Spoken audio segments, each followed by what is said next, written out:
Good evening friend. आज हम लोग डिस्कस करेंगे सीपीसी का मोस्ट इम्पॉर्टेंट टॉपिक है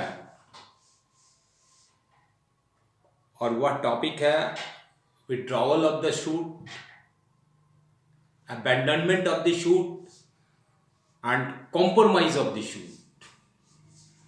और ये टॉपिक जो है वो डील करता है सीपीसी का ऑर्डर 23 और इसमें टोटल 4 रूल्स हैं। आज वन बाय वन हम लोग इसको डिस्कस करेंगे। तो सबसे पहले मैं बता दूं कि जब भी प्लेंटिफ जब सूट इंस्टीट्यूट करता है तो क्या सूट इंस्टीट्यूट करने के बाद प्लेंटिफ के द्वारा सूट को विड्रॉ किया जा सकता है? सूट में जो क्लेम है उसको अबैंडन किया जा सकता है। और तीसरा सिचुएशन है कि क्या प्लेंटिफ और डिफेंडेंट शूट को कॉम्प्रोमाइज कर सकते हैं। अगर कर सकते हैं तो उसका क्या प्रोविजंस है, क्या कंडीशंस हैं, किस कंडीशन पर विड्रॉ होगा, किस कंडीशन पर कॉम्प्रोमाइज होगा और किस कंडीशन में अबैंडन होगा। ये सारा प्रोविजंस सीपीसी का ऑर्डर 23 रूल 1 to 4 में मेंशन्ड है।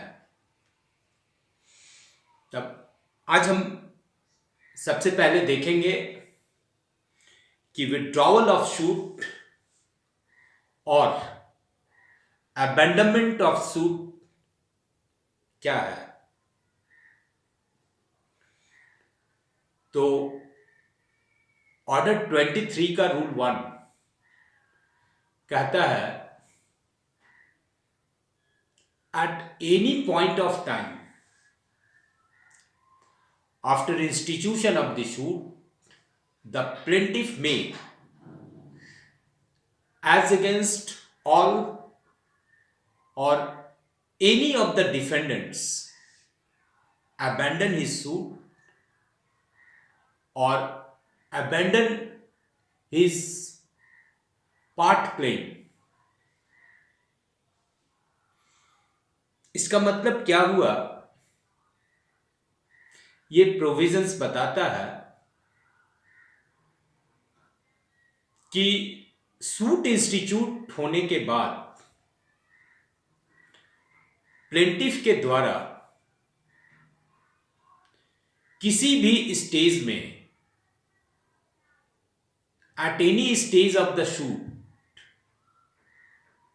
प्लेंटिफ के द्वारा सूट को अबैंडन किया जा सकता है और सूट को विड्रॉ किया जा सकता है।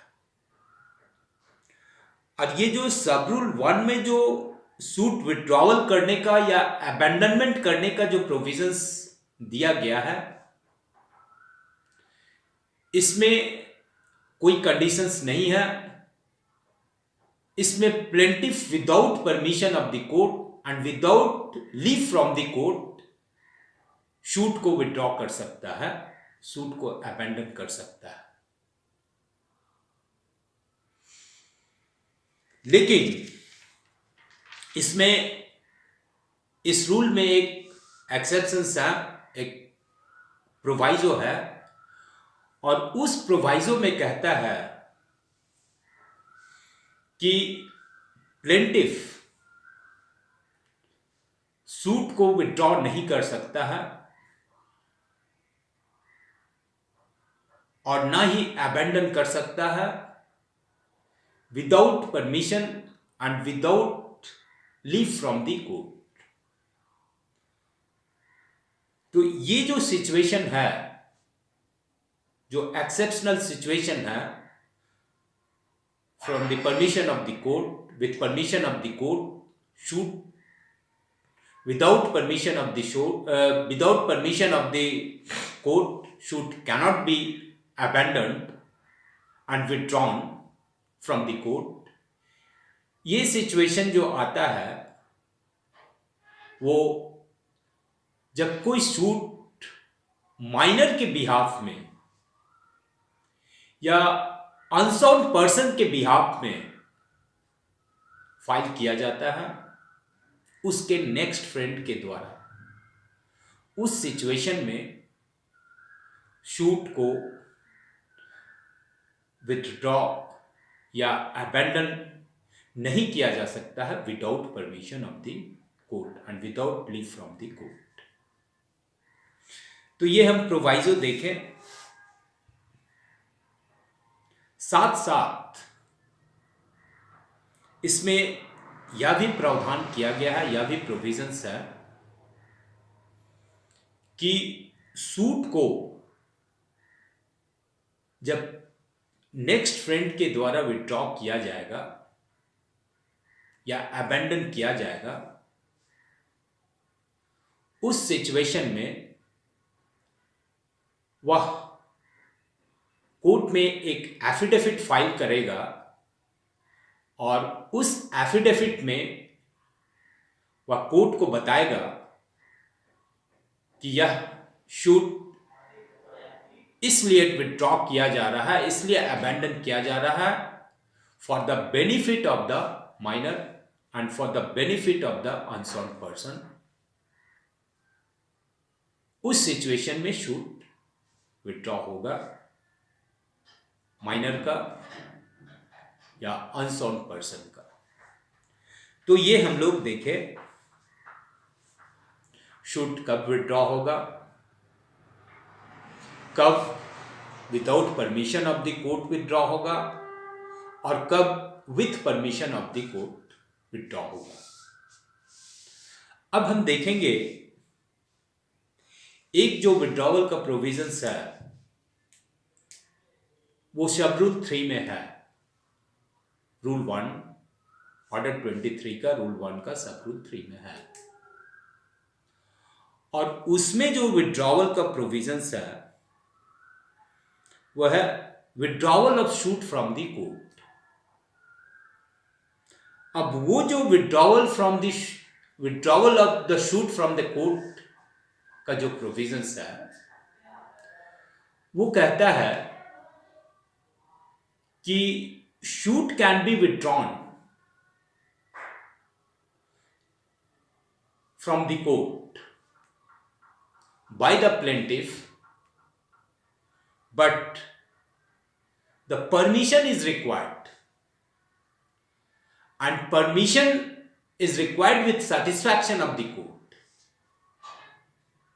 मतलब परमिशन भी चाहिए और साथ साथ अगर कोर्ट सेटिस्फाइड होता है कि जिस ग्राउंड पर सूट विथड्रॉ करने की बात प्लेंटिफ के द्वारा कहा गया है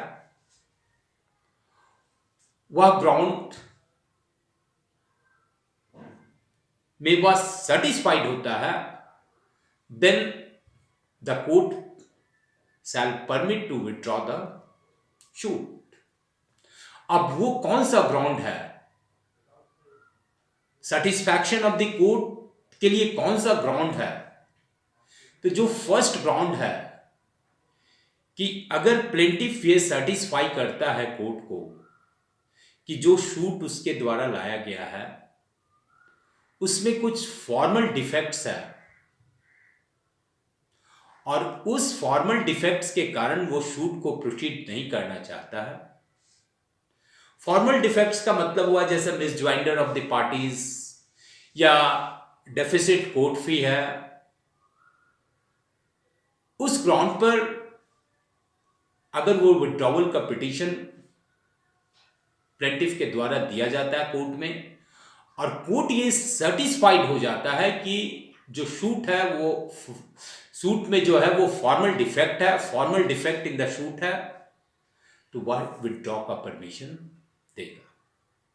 एक और ग्राउंड है और वो ग्राउंड है कि जो विड्रॉवल के लिए जो पिटिशन प्लेंटिफ के द्वारा फाइल किया जाएगा, उसमें कोर्ट को अगर लगेगा कि ये सफिशिएंट ग्राउंड फर्निश किया गया है, सफिशिएंट ग्राउंड शो किया गया है प्लेंटिफ के द्वारा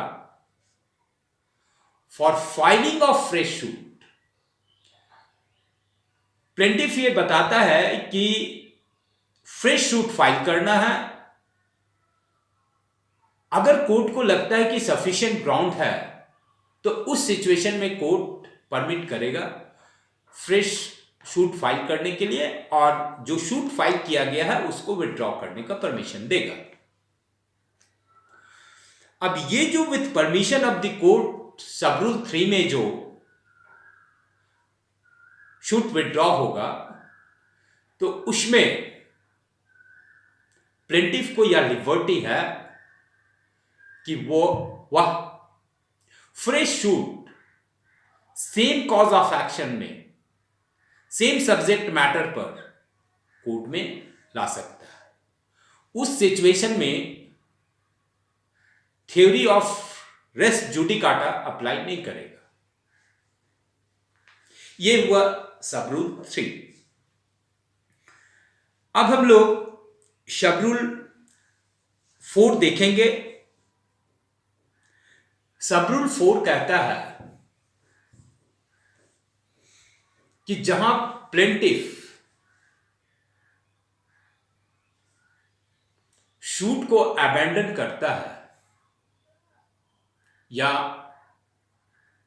पूरा क्लेम, जो शूट में जो क्लेम है, या तो वह पूरा क्लेम को अबैंडन करता है या पार्ट क्लेम को अबैंडन करता है, रूल 1 के अनुसार, जहां पर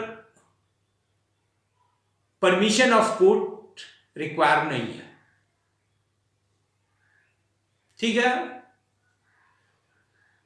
तो एक वो हो गया। और दूसरा कहता है कि अगर वह विड्रॉ करता है, प्लेंटिफ अगर शूट को विड्रॉ करता है,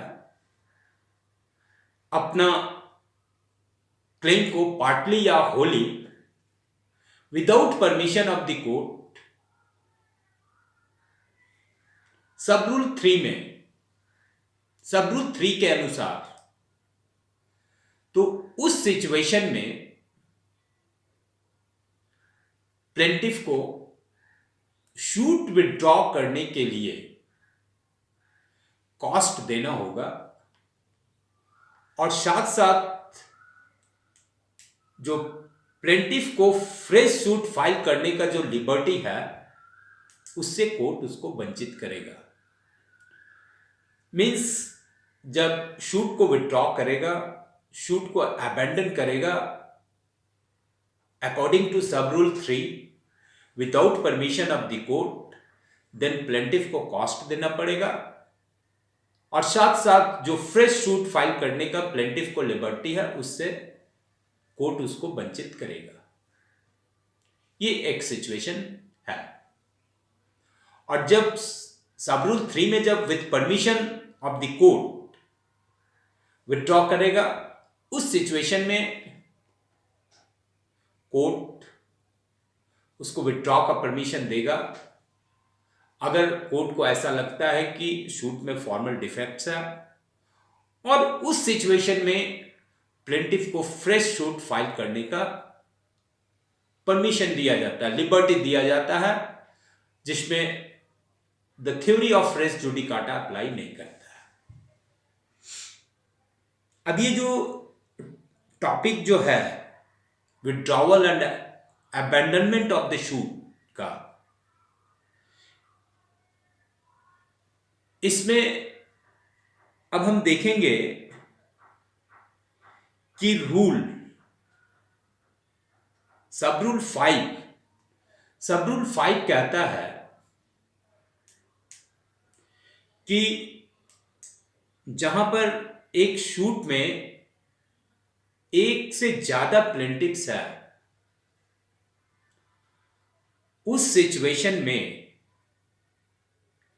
अगर वन ऑफ द प्लेंटिफ्स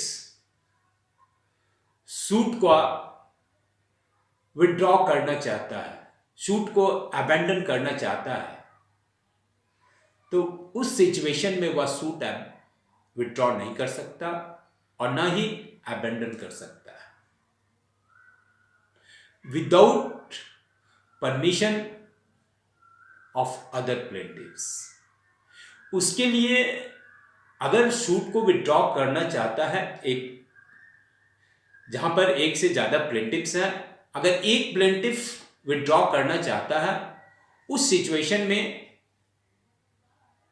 एक परमिशन अदर प्लेंटिव्स का एक्सप्रेस परमिशन या इम्प्लाइड परमिशन लेने का जरूरत है।